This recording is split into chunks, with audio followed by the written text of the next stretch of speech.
Then came a pause. A name flashed on the screen that made people confused. The next demonstration was the Pakistan Air Force JF-17 Thunder. Someone in the crowd chuckled. They did not even know Pakistan was invited.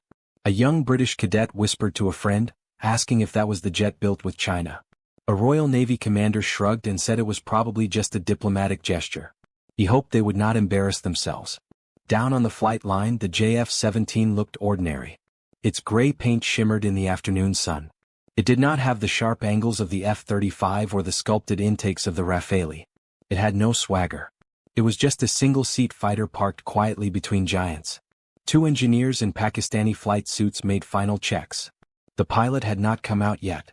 The announcer skipped the detailed bio and simply read that the next pilot was Flight Lieutenant Mikal Khan of the Pakistan Air Force. There were no cheers. There were no gasps.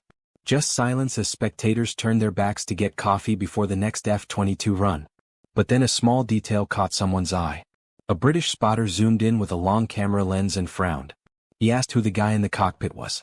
His friend asked what he meant. The spotter pointed out that the helmet was not standard, and the patch on his arm was not from the demo team. A quiet buzz began to spread across the tarmac. The engine fired. The roar of the JF-17 was not thunderous like a twin-engine Typhoon, but it had a clean aggression to it. It was a focused punch of thrust. The jet moved into position. Still half the crowd was not paying attention. Then it lifted off.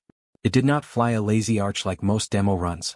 It went straight up, near vertical into the open sky. It pulled a low-altitude maneuver that defied its specifications. The announcer hesitated and stumbled over his words. He said the JF-17 Thunder appeared to be demonstrating non-standard maneuverability. Now people turned around. Now cameras were raised. The silence began to shift. The JF-17 rolled out of that impossible climb and cut hard into a knife-edge pass. It sliced through the blue British sky with a precision most people did not associate with anything made in Pakistan. By now, cameras were tracking it. The BBC broadcast director told his team to keep the shot locked on the Thunder. He wanted a full frame. In the crowd, a group of French Rafale engineers watched silently. One whispered to another, asking if they had upgraded the airframe. His colleague squinted and said no. He had checked the logs yesterday and it was stock. The first engineer asked how it was turning like that. Back on the tarmac, the Red Arrows pilots looked up from their tablets. Flight Lieutenant Granger whistled and said he had never seen a Thunder fly like that. He said it was not a stunt show. It was combat maneuvering. A few booths down, Lockheed Martin representatives started taking notes. The JF-17 twisted through a low barrel roll, its wingtips nearly brushing the grass runway. Then it pulled up into a high-alpha slow pass. The nose was pitched unnaturally high, holding position like it was hovering. That move was not even in the airshow schedule. One of the American pilots asked aloud who was flying that thing. He said it was not training-grade flying. It was seasoned. Flight Lieutenant Mikal Khan's name began trending on social media. But no one could find anything about him. There were no interviews, no footage, and no official records. It was like he did not exist. Inside the Pakistani delegation tent, Group Captain Rahman watched with a knowing smile. His assistant asked if they should release the pilot's file to the media.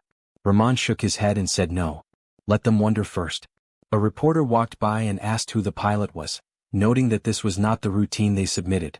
Rahman simply said the routine was what they submitted. What they were seeing now was the man behind the stick. In the air, Mikal switched modes. No more stunts. Now it was a combat simulation. The JF-17 banked low and hard into a virtual evasive profile. It mimicked a ground attack run with evasive breakouts and simulated flares. It performed a missile dodge so precise it looked choreographed, but it was not. It was real. It was practiced. He was not showing off. He was showing how it is done. A stunned hush fell across the airfield. Every major delegation had their binoculars up. India, Israel, Turkey, and Japan were all watching. The Americans were not talking anymore. One said that the Pakistani pilot was no rookie. That was muscle memory. That was combat seasoned work. He asked how old the pilot was. Then came the final maneuver. The JF-17 accelerated, climbed, rolled inverted, and dove straight toward the ground. It pulled out in a perfect terrain-following sweep at less than 150 feet.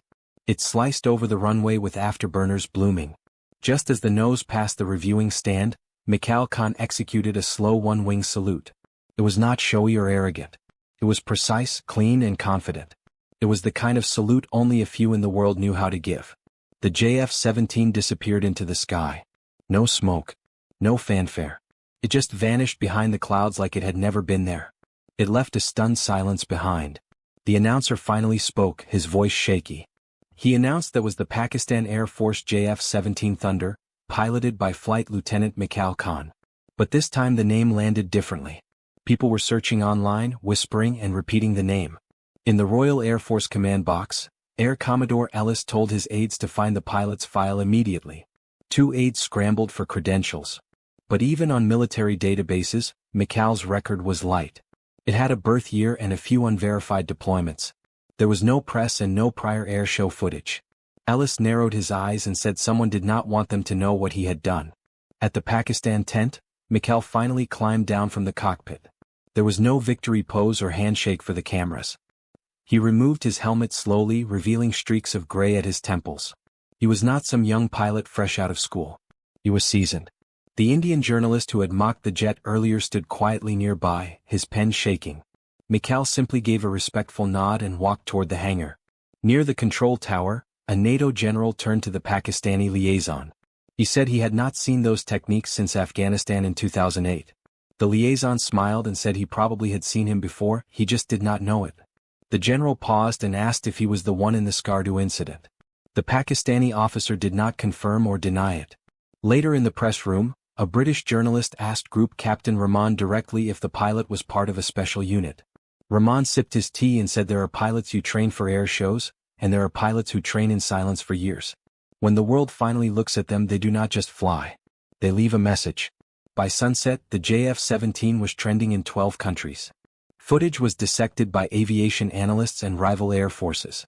No one could explain how a fourth-generation fighter outperformed superior platforms. And no one could explain how a man no one had heard of became the most talked-about pilot at the show. That night, back in the pilot lounge, Mikal sat alone on a bench, sipping tea from a steel mug. 2 younger pilots from another nation approached cautiously. One said it was incredible and asked how he did that in a Thunder. Mikal looked up calmly and said, "You do not need the best jet, just a jet that listens when you speak to it." Then he stood and walked out. By morning the airfield was buzzing with questions. News anchors called it the most unexpected moment in modern air show history. Aerospace firms reviewed footage frame by frame. Pilots from other delegations kept glancing toward the Pakistani area, expecting to see Mikal giving interviews. But he was already gone. There was no post-flight briefing. Just a nameplate left in the hangar that read Flight Lieutenant Mikal Khan, Clearance Level Zulu. Inside the operations tent, RAF organizers reviewed official footage. The head of flight security tapped her screen and said she had only ever seen that low-altitude sweep performed by fifth-generation jets.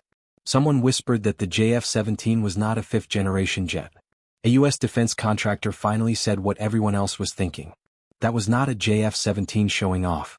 That was a man showing the world how far discipline can go. In Pakistan, word of the display spread like wildfire. Fighter squadrons watched the footage on base projectors. Young cadets stared in silence.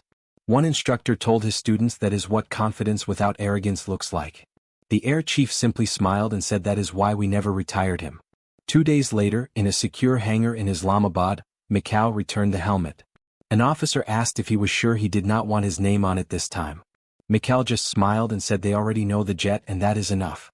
He placed the helmet gently back in its custom case. Faded initials on the side read MK07. His number, his legacy. Not for display or credit, just for readiness. Back at RAF Fairford, a Swedish technician examined the empty JF-17 bay. He looked at the other jets, all cleaned and polished with banners. Then he looked back at the quiet spot where the Thunder had stood. No banners. Just silence. He said quietly that it was not a demonstration. It was a warning and a gift. They called him a no-name pilot. They called the JF-17 a budget jet. But in 7 minutes of flight he redefined both. Not through flash or noise but through mastery. Silent, humble, and undeniable. The kind that does not beg for recognition because it earns respect. Have you ever seen someone so skilled they did not need to speak? If you believe in unsung heroes, underestimated nations, and the quiet strength of those who prepare in silence, then hit subscribe. Because sometimes the world only realizes who is watching after they have already flown. Thanks for watching.